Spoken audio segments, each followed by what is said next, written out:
Hello friends, नुकतीच MPSC राजपत्रित सेवा आपली ग्रुप बी आणि ग्रुप सी ची परीक्षा झाली आहे. मी त्याचं क्लासमध्ये घेतलेलं ॲनालिसिस पण टाकलं होतं, पण आता आपण एकदम क्वेश्चननुसार ॲनालिसिस करणार आहोत. म्हणजे कोणते अजून आन्सर की यायचे आहे ना, तर मग आपले संभाव्य क्वेश्चन्स आणि फक्त क्वेश्चन्सचे आन्सर नाही, आपल्या ट्रिक्स कशा लागल्या त्याच्यात ते पण चेक करूया. कारण की एवढं सगळं मेहनत करून किती आपली कामात पडली हे तर बघायला हवं ना. मग आपण आता सुरुवात करूया आणि आपले सगळे डाऊट्स क्लिअर करून घेऊया. आपल्या कशा ट्रिक्स लागतात हे पण बघूया. हा बी सेट आहे. 26 जुलै 1876 रोजी. पहिला आपण यानं हिस्ट्री करणार आहे. पुढच्या याच्यामध्ये कोण की खूप लांब व्हिडिओ होईल. एवढा व्हिडिओ लांब नाही करायचा आहे मला. आपल्याला अभ्यास पण करायचा आहे ना, व्हिडिओज नाही पाहत राहायचे. 26 जुलै 1876 रोजी सुरेंद्रनाथ बॅनर्जी यांनी स्थापन केलेल्या इंडियन असोसिएशनचे पहिले सचिव कोण होते? आय डोंट नो, मला माहिती नाही. फक्त मला माहिती आहे माझ्या ट्रिकनुसार की मी पेअर लावणार आहे. याच्यात बोस ब्रदर दिला, एक आनंद मोहन बोस, एक शिरीष कुमार घोष. म्हणजे दोन्ही हे जे आहे बंगाली बाबू, तर त्यातल्यापैकी दोन पैकी एक कोणतं तरी असेल असं मी मानून चालते. म्हणजे आपण 50-50% पर्यंत तर आलो, म्हणजे उत्तराच्या खूप जवळ आलो. तर तुम्हाला माहिती असेल सुरेंद्रनाथ बॅनर्जी सोबत आनंद मोहन बोस हे खूप क्लोजली असोसिएट होते. शिरीष कुमार घोष नंतर आले. त्याच्यामुळे याचा आन्सर आहे ऑप्शन नंबर 3. बायचे आन्सर एक्सपेक्ट असो किंवा म्हणजे तुम्हाला माहितीच असलं पाहिजे, हा तसा PYQचा क्वेश्चन नाही, काही नवीन क्वेश्चन नाही आहे. म्हणून पहिले सचिव आणि इंडियन असोसिएशन बद्दल याच्या अगोदर पण क्वेश्चन आलेला आहे. त्याच्यामुळे सुरेंद्रनाथ बॅनर्जी यांची इंडियन असोसिएशन ही इंडियन नॅशनल अगोदर काँग्रेसच्या अगोदरची आहे आणि त्याचे सचिव होते. हा PYQ मधला आलेला क्वेश्चन आहे. तुम्ही PYQ जरी सॉल्व्ह केले असते तरी आपण आपल्या याच्यात घेतलं पण आहे. पण आपल्या ट्रिक्सनुसार आपण 50-50% पर्यंत तर येऊनच जातो. नेक्स्ट बघा, खालीलपैकी नागपूरच्या कोणत्या राजाने आपल्या मृत्यूनंतरच्या वारसाची काहीच व्यवस्था न केल्याने कंपनी सरकारने त्याचे राज्य खासवले? कोण केले? We don't know. आता याच्यामध्ये दोन पेअर, रघुजी दुसरा, रघुजी तिसरा, ही एकदम जवळची पेअर आहे. रघुजी कॉमन आहे, दुसरा तिसरा मध्येच हे केलं आहे. बाकी इथे भोसले पण आहेत, पण इथे नाव बदलले आहेत. पण इथे म्हणजे खूपच जवळची पेअर वाटते. तुम्ही बघितलं तर म्हणजे एकदम आयडेंटिकल पेअर वाटते, बस थोडासा स्लाइटली चेंज. तर याचा आन्सर नंबर 2 आहे. ठीक आहे, नेक्स्ट बघू.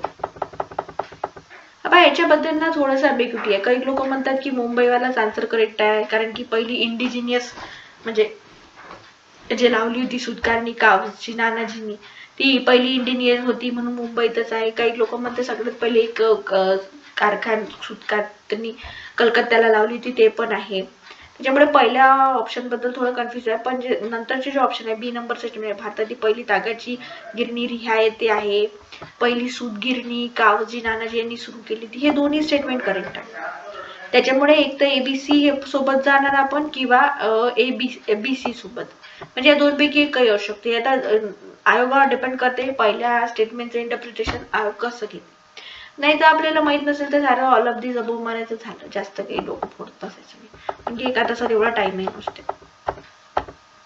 आता पहा, कोल्हापूर येथे 27व्या पलटणीतील हिंदी शिपायांनी कोणाच्या नेतृत्वाखाली बंड केले होते? आता मला एक सांगा, आपण एवढ्या ट्रिक्स अँड टिप्स वाचल्या, आपण काय म्हटलं होतं की कोणतं रिझन, कोणता नाव, कोणता पर्सन किंवा कोणी आणलं कोणी नेलं, हा जो ना कोणाच्या नेतृत्व, एकाच माणसाचं नेतृत्व राहील ना.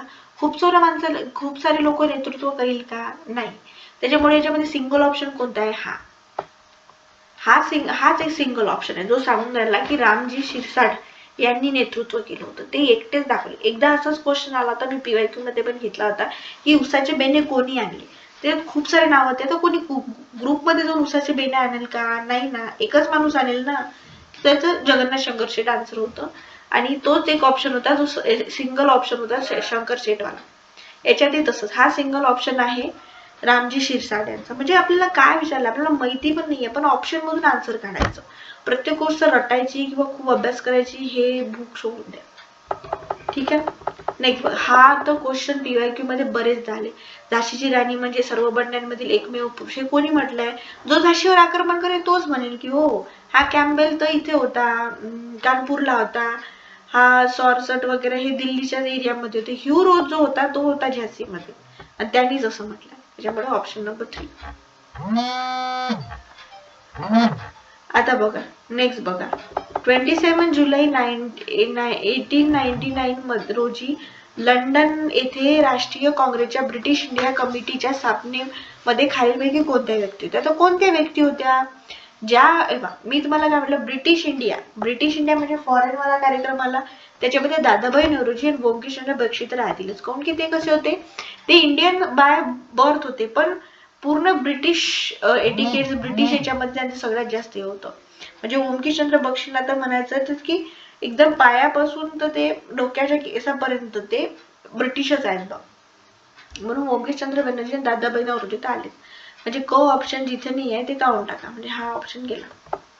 अजून मी तुम्हाला काय म्हटलं, मॅक्सिमम सोबत जायचं. मॅक्सिमम इथे मॅक्सिमम आहे, हे लोक मॅक्सिमम आहे, पण त्याच्यामध्ये जो पहिला ऑप्शन आहे ना, फिल स्प्रिट अँड ब्रेनले, यांचा काही याच्याशी संबंध नाहीये. त्याच्यामुळे सर ॲलन ह्यूम, डेल्बी, बेडवर, तुम्हाला माहिती आहे हे लोक जे नंतर तुम्हाला इंडियन नॅशनल काँग्रेसमध्ये दिसले असं. त्याच्यामुळे ह्या लोकांचा सहभाग पहिलेपासूनच पब्लिक पार्टिसिपेशन किंवा पॉलिटिकल ऑर्गनायझेशन मध्ये होता. त्याच्यामुळे यांच्यासोबत जायचं आपण. आपलं ऑप्शन नंबर 4 मारायचं, ब क ड. मॅक्सिमम सोबत जायचं आणि ज्या परिचयाच्या गोष्टी आहेत त्यांच्यासोबत जायचं. नेक्स्ट पहा, कामगार हितवर्धिनी सभा 1909 मध्ये कामगारांना शिक्षण व कायदेशीर सल्ला देण्यासाठी कोणत्या व्यक्तींनी सुरू केली म्हणते, कोणी केलं म्हणते? आता आपला जो आहे की मॅक्सिमम सोबत जायचं, ब ड हे अ ब ड आणि ब अ क ड हे दोन पैकी, म्हणजे क आणि अ आणि ड तर झाले. ठीक आहे, मग उरले हे. याच्यामध्ये मॅक्सिमम दोन पैकी कोणतंही मारू शकता, कारण की आपण 50-50% पर्यंत आलोच आहे. पण याचं करेक्ट आन्सर आहे शिवाजी नरे, हरिहर सोनबुले व बॅरिस्टर हरिश्चंद्र तालचेरकर. हे सीताराम बोले ह्याचा आन्सर नाही. त्याच्यामुळे आपण ऑप्शन नंबर 4. हा पण कामगार हितवर्धिनी सभाचा क्वेश्चन ना PYQ मध्ये आलेला आहे. नारायण मेघाजी लोखंडे पण याच्याशी रिलेटेडच होते. ठीक आहे. होम रूल म्हणजे काय? मी तुम्हाला मल्टिपल टाइम सांगितलं होतं की एखादी डेफिनेशन विचारली असेल तर ती एका लाईनचं सिंगल ऑप्शनच राहील. त्याच्यामध्ये काय आहे, होम रूल म्हणजे काय, अमुक. आपण एखादं म्हटलं की मान्सून म्हणजे काय, तर वाऱ्यांची बदललेली गती, दिशा व गती, असं मान्सून. म्हणजे माझं म्हणणं आहे की एखादं जेव्हा डेफिनेशन आपण असतो तेव्हा ती सिंगल लाईनची एक सिंगल डेफिनेशन, वन लाईनर वाली, एका वाक्यात उत्तर असते तिचं. तर मग एका वाक्यात उत्तर काय आहे? होम रूल म्हणजे काय आहे? होम रूल म्हणजे आपण एका वाक्यात उत्तर देऊ ना त्याचं, तर काय सांगू? स्वराज्य प्राप्त करून घे, self governance. Option number beach एक ऑप्शन आहे जो एक सिंगल ऑप्शन शोधून राहिला, त्याच्यामुळे ऑप्शन नंबर बी. नेक्स्ट, सती प्रथेबद्दल शास्त्राच्या संमतीने केलेला खून असे कोणी म्हटलंय? आता सती प्रथेबद्दल हे कोणी म्हटलंय आपल्याला माहिती आहे का? आता सती प्रथेबद्दल आपण नेहमी व्यस्त होतं काय, आपल्याला नेहमी राजा राममोहन रॉय दिसतात की सती प्रथा म्हटली की राजा राममोहन रॉय त्यांनी हे केलं, त्यांनी ते केलं, असं आपण म्हणू शकतो. आता ह्याच्यातलं महात्मा फुले आणि हरिश्चंद्र विद्यासागर हे दोन्ही केले. मग काय राहिलं, बेंटिंग राहिले आणि राजा राममोहन राहिले. त्याच्यामुळे अति खोलात जाण्यापेक्षा आपण राजा राममोहन राय सोबतच जायचं, कारण की ते एक वेल नोन पर्सनॅलिटी आहे त्याच्यामधलं. ठीक आहे, म्हणून ऑप्शन नंबर 3 आपला आन्सर. नेक्स्ट ऑप्शन, प्रार्थना समाज. ह्या ज्या जोड्या लावण्या खूप सोप्या जोड्या लावाय, आपण कॉमननी पण काढू शकतो. आता बघा 3 इथे कॉमन निघालं, इथे 1 तर आहेच कॉमन. ठीक आहे, मग एखादी नोन गोष्ट पाहूया आपण. ठीक आहे, मला काय माहितीये, मला हे माहितीये की आर्य समाज 75 मध्ये झाला होता. माझा आर्य समाज 75 मध्ये झाला होता, हे एकच ऑप्शन आहे की ज्यामध्ये आर्य समाज 75 मध्ये झाला होता. दयानंद सरस्वती यांनी स्थापन केला होता आर्य समाज 75 मध्ये. प्रार्थना समाज 1867 मध्ये, 67 मध्ये. सत्यशोधक समाज 1873 मध्ये. सार्वजनिक सभा 1870 मध्ये. म्हणजे सगळ्यात पहिले कोणता झाला, तर सगळ्यात पहिले प्रार्थना समाज निर्माण झाला, नंतर आली आपली सार्वजनिक सभा.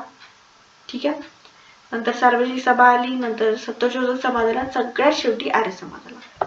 असं क्रोनॉलॉजी पण लक्षात ठेवलं तरी होऊन जाते, कारण की हेच क्वेश्चन रिपीटेड होतात. त्याच्यामुळे हे जे वेल नोन क्वेश्चन आहे याच्याबद्दल आपण जरी केलं तरी होऊन जाते. ठीक आहे, तर आपण हिस्ट्री केलं यावेळेला, तर हिस्ट्रीचे 10च्या 10 क्वेश्चन आपण कम्प्लीट केले. या पेपरमध्ये तुम्ही पाहाल तर easy to moderate question paper आहे हा, आणि त्याच्यामध्ये हिस्ट्री म्हणजे हिस्ट्री तर ठीक आहे, पण जॉग्राफी, पॉलिटी आणि इकॉनॉमिक्स हे सगळे जे विषय ना हे स्कोरिंग आहेत. ठीक आहे, आजचं आपण सेशन इथेच संपू. थँक्यू.